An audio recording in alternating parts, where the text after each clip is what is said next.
दोस्तों 1947 में जब भारत आजाद होने वाला था तब उसको रिलीजन के आधार पर दो अलग अलग देशों में बांटा गया। हिंदू मेजोरिटी वाली रियासतें भारत और मुस्लिम मेजोरिटी वाली रियासतें पाकिस्तान में शामिल हुई। तब हमारे देश में तीन ऐसे प्रदेश थे जिसमें मुस्लिम लोगों की पॉपुलेशन बहुत ज्यादा थी। एक था पंजाब, दूसरा बंगाल और तीसरा हैदराबाद। हालांकि किसी तरह से सरदार वल्लभ भाई पटेल हैदराबाद को भारत से जोड़ने में सक्सेसफुल रहा, जबकि वेस्टर्न पंजाब और ईस्टर्न बंगाल मिलकर पाकिस्तान देश बना।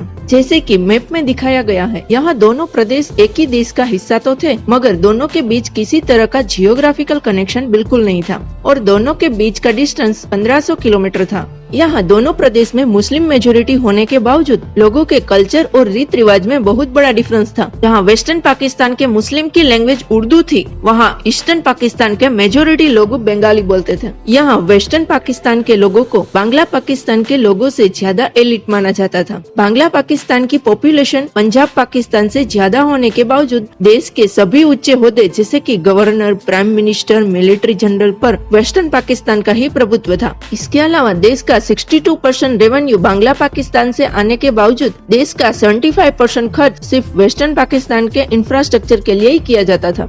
इसके अलावा गवर्नमेंट का पूरा कंट्रोल वेस्टर्न पाकिस्तान में होने की वजह से सभी गवर्नमेंट पॉलिसी वहां के लोगों को ध्यान में रखकर ही बनाई जाती थी, जिसकी वजह से दोनों प्रदेश की इनकम में भी बहुत बड़ा डिफरेंस था। वेस्टर्न पाकिस्तान का per capita income Bangla Pakistan के पर कैपिटा इनकम से 61% ज्यादा थी।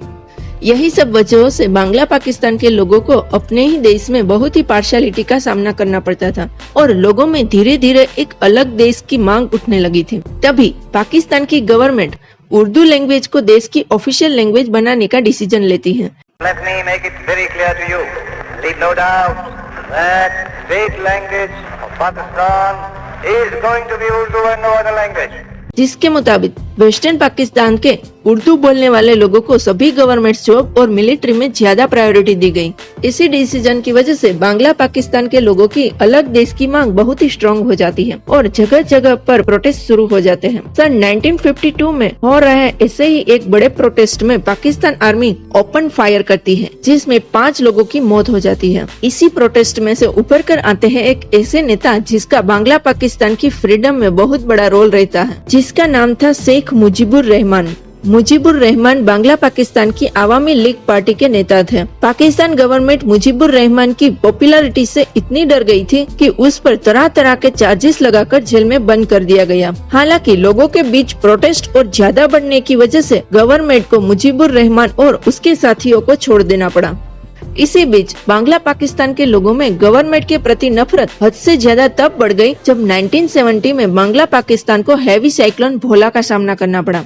नाम के विरुद्ध ये साइक्लोन इतना भयानक था कि 240 किलोमीटर पर आवर की तेज हवा ने सब कुछ तबाह कर दिया और करीब 5 लाख लोगों की जान ले ली। यह साइक्लोन मॉडर्न हिस्ट्री का सबसे ज्यादा खतरनाक साइक्लोन माना जाता है। यहाँ बांग्ला पाकिस्तान की बहुत बुरी हालत के बावजूद वेस्टर्न पाकिस्तान सेंट्रिक गवर्नमेंट ने लोगों की ना के बराबर मदद की। आगे जाकर साल 1970 में होने वाले जनरल इलेक्शन में मुजीबुर रहमान की आवामी लीग पार्टी भी कंटेस्ट करती है। बांग्ला पाकिस्तान में ज्यादा पॉपुलेशन और ज्यादा सीटें होने की वजह से मुजीबुर रहमान की पार्टी यह इलेक्शन बहुत ज्यादा मेजोरिटी के साथ जीत जाती है। हालांकि वेस्टर्न पाकिस्तान की पॉलिटिकल पार्टीज और उच्च डेजिग्नेशन पर बैठे लोगों को यह जरा भी मंजूर नहीं था कि बांग्ला पाकिस्तान के लोग पावर में आए और देश को कंट्रोल करें। इसी वजह से पाकिस्तान की गवर्नमेंट का कंट्रोल बांग्ला पाकिस्तान की पार्टी को नहीं देने के लिए तरह तरह के बहाने बताए गए। तभी बांग्ला पाकिस्तान के लोगों को यह समझ में आ गया कि इलेक्शन जीतने के बावजूद हमें हमारे हक मिलने वाले नहीं है। इसी वजह से बांग्ला पाकिस्तान के लोगों ने अलग देश की मांग के साथ बहुत बड़े प्रोटेस्ट करने शुरू कर दिए। इसी के बीच बांग्ला पाकिस्तान के समर्थन कर रहे लोगों ने मुक्ति वाहिनी नाम का एक मिलिट्री ग्रुप बनाया। वहाँ वेस्टर्न पाकिस्तान कंट्रोल्ड आर्मी ने मुक्ति वाहिनी से लड़ने के लिए और प्रोटेस्ट खत्म करने के लिए शांति वाहिनी नाम का आर्मी ग्रुप बनाया। हालांकि इस ग्रुप ने शांति फैलाने के बजाय बांग्ला पाकिस्तान के लोगों पर इतना जुल्म किया कि 25 मार्च 1971 की एक ही रात रात में आर्मी ने 7,000 लोगों को मार दिया और एक वीक के अंदर करीब 30,000 लोगों को मार दिया गया। इसी वजह से बांग्ला पाकिस्तान के बड़े बड़े पॉलिटिशियन और लोग बॉर्डर क्रॉस करके इंडिया भाग जाते हैं। दोस्तों, तभी हमारे प्रधानमंत्री इंदिरा गांधी एक्शन में आते हैं। उसके हिसाब से भारत में घुसे बांग्ला पाकिस्तान के लोगों को शरण देने से बेटर ऑप्शन ये था कि इंडिया पाकिस्तान आर्मी को बांग्ला पाकिस्तान से बाहर भगाए और एक अलग देश बांग्लादेश बनाने में मदद करे।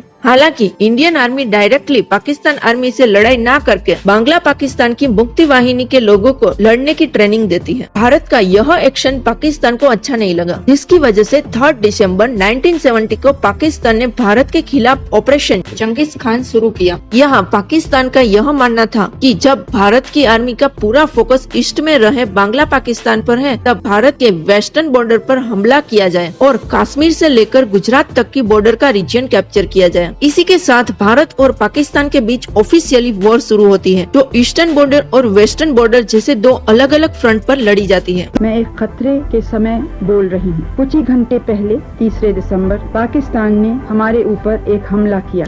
दोस्तों, इंडियन आर्मी दोनों फ्रंट पर पाकिस्तान आर्मी पर भारी पड़ती है। वेस्टर्न फ्रंट पर तो भारत की आर्मी ने पाकिस्तान की सबसे इम्पोर्टेंट सबमरीन गाजी को भी डिस्ट्रॉय कर दिया। दोस्तों, इस सबमरीन को डिस्ट्रॉय करने के लिए भारत ने बहुत ही दिलचस्प प्लान बनाया था। इसके बारे में हम आपको कोई और वीडियो में बताएंगे। इसी लड़ाई में भारत ने पाकिस्तान की बॉर्डर का 13,000 किलोमीटर एरिया भी कैप्चर कर लिया था। तभी पाकिस्तान के प्राइम मिनिस्टर इतने डर गए कि वो यूनाइटेड नेशंस में गए और युद्ध रोकने के लिए अमेरिका और चीन की मदद मांगी। अमेरिका ने पाकिस्तान की साइड लेकर अपना पावरफुल नेवी शिप भारत के सामने लड़ने भेजा। उसी दरमियान रसिया ने हमारी मदद के लिए सबमरीन और न्यूक्लियर वॉरहेड इंडियन ओशन में भेजा। हालांकि इंडियन आर्मी इतनी पावरफुल थी कि उसने 16 जनवरी 1972 तक पूरे बांग्ला पाकिस्तान पर कब्जा कर लिया और पाकिस्तान के 93,000 सोल्जर्स ने सरेंडर कर दिया। इतने ज्यादा सोल्जर्स का सरेंडर करना वर्ल्ड वॉर 2 के बाद का दुनिया का सबसे बड़ा सरेंडर था। इसी सब चीजों से परेशान होकर पाकिस्तान के प्राइम मिनिस्टर भी यूनाइटेड नेशंस से खाली हाथ वापिस आ जाते हैं।